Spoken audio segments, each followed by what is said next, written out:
One Take Wine. We're back with a special Sunday edition and a twofer. Lucky for all of us, but especially me, as I'm enjoying the twofer, which could turn out to be a threefer, depending on whether my dinner guests show up or not. They might. We have some loose plans, but you know, things happen. Tomorrow's Labor Day, so it's a day off, and that's why there's wine happening. So we have a day to kind of recover from everything, and all will be well with the world. So I'm going to start this one. I'm also going to do red first and then white. And the first wine, red. There's the color. You can see it's starting to get a little old. It's starting to look a little cloudy and burgundy, but thinning around the edges. Not really orange, but thinning.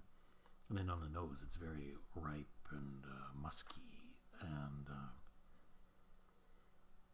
old school Bordeaux or Burgundy. Sorry. That's all that is. Pure strawberry fruit. Look at this. Look at this. Some tannin. It's an 05 La Digoine Bourgogne from Côte Chalonnaise, 2005. 2005. So now we're talking about 18 years. It has the tannin of that vintage.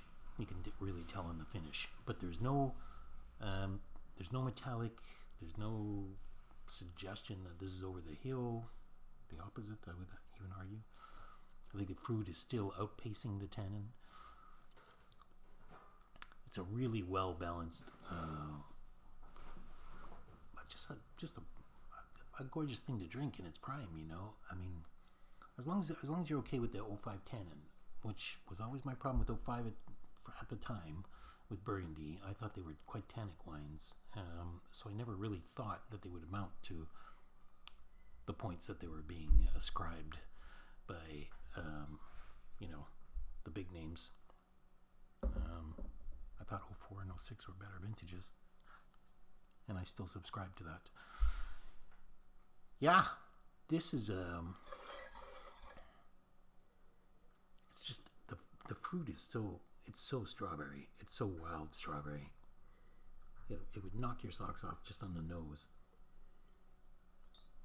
And then it has some of the funk from being a little bit older, and then the tannin does poke through, I would say, on the flavors. It has average length, but exactly it's more than you would expect from a generic Bourgogne, especially from Côte Chalonnaise, but maybe not from the producer, which is Villaine.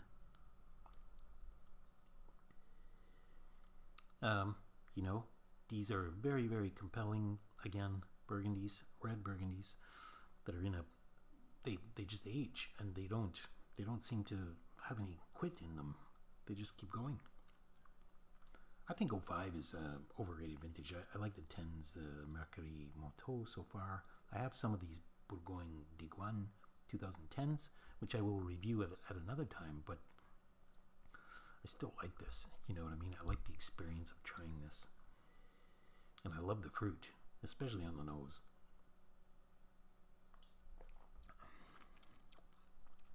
If the tannins could tame, which they won't, I mean, at this age, we shouldn't expect that.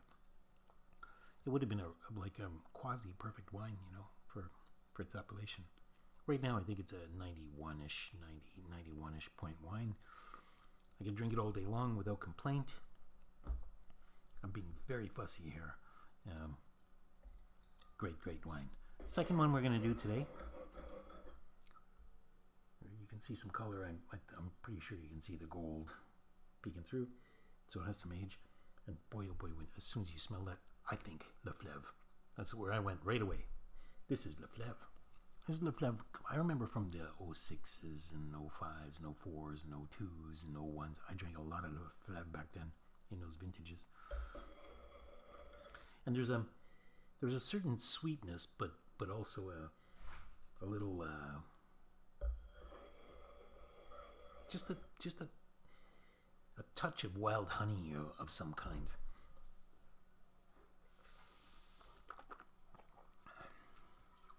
And needless to say, it's not Leflaive, because otherwise I wouldn't have brought the name up. But even on the even in the mouthfeel of this is very Leflaive. It's very floral. The age is bringing some riper kind of notes to it, and some no, I'm not mushroom, definitely not mushroom, but a little bit more hazelnut. Definitely hazelnut. There's a lot of that here.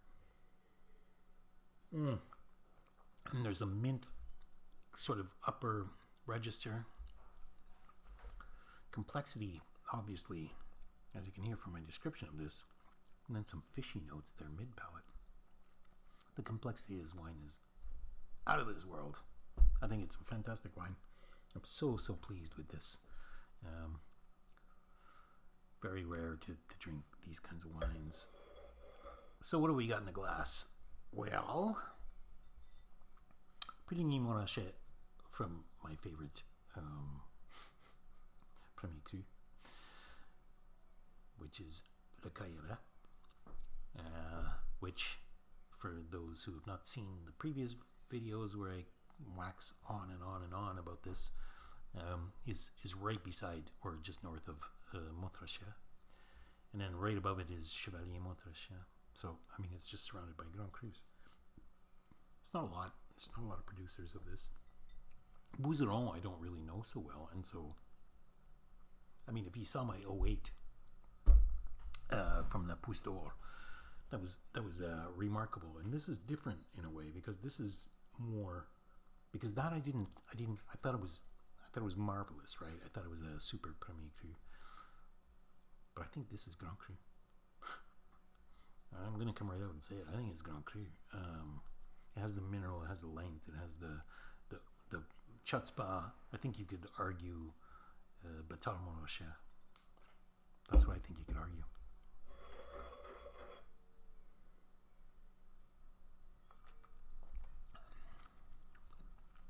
That mintiness of Ramonet with the floral of Leflaive,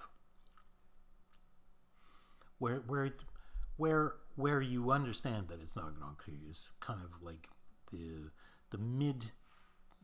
mid palate to the finish. In between there's a lack of drive. There's a little tiny soupçon of missing energy that in no way detracts from the wine at all. It's just, if you're being very analytic about it and you want to well, of course you want to assess it on its qualities, and I think when we're at this level, it's worth picking things apart a little bit, right? Without discrediting it in any way. This is a superb wine. I mean, I'm going to that hazelnut and floral thing with that mint upper note. I think this is more Ramonet than Leflaive now. It's not either of them. It's Bouzereau, and Bouzereau.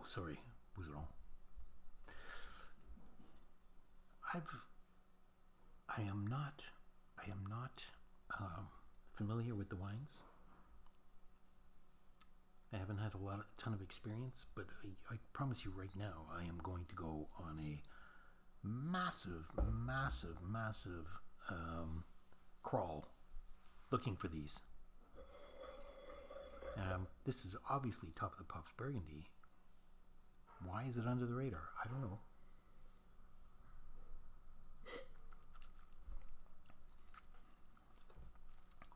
This is the wine of my weekend right here, and I had the 82 Romanée Saint-Vivant a couple days ago from DRC, which I still maintain was a fantastic wine. Still tons of energy. Well, I don't have to talk about that wine right now. This has got the florals, and then the hazelnut,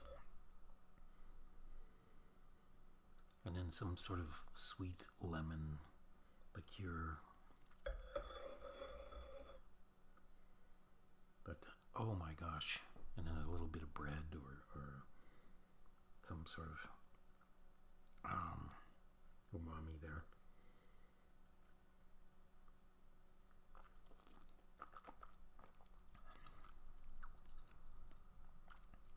Well, you know that saying, I don't know, some American president, wine is proof that God loves you. Perfect example. Dude, if you see it at auction, either buy it or leave it for me. Hopefully leave it for me, but if not, buy it, somehow or other. Get in touch, let people know this is fantastic, and it's not right that this is so underserved, I would say. Wow. That's all I can say. All right. Until the next time, stay thirsty. Good to see you again.